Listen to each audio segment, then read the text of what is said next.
या गावात शेणापासून वीज तयार केली जाते. या गावात सुरुवातीला नेमकं काय करायचं हा प्रश्न सर्वांना पडला होता.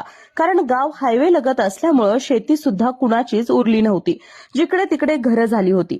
यामध्ये 69 वर्षाच्या आजी सांगतात की आपल्याकडे गायी आणि म्हशीशिवाय काहीच नाहीये.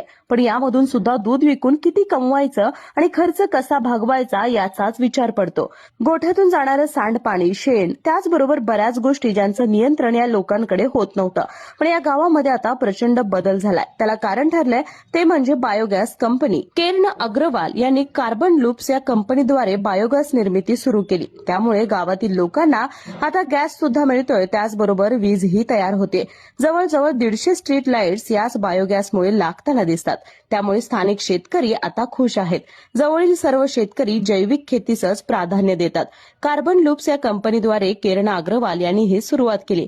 त्यामुळे आता पर्यावरणाचा ऱ्हास सुद्धा होत नाही आणि लोकांचं आयुष्य आणि राहणीमान सुद्धा सुधारलंय. तुम्हाला या गावची ही स्टोरी कशी वाटली नक्की कॉमेंट करा आणि आम्हाला फॉलो करा.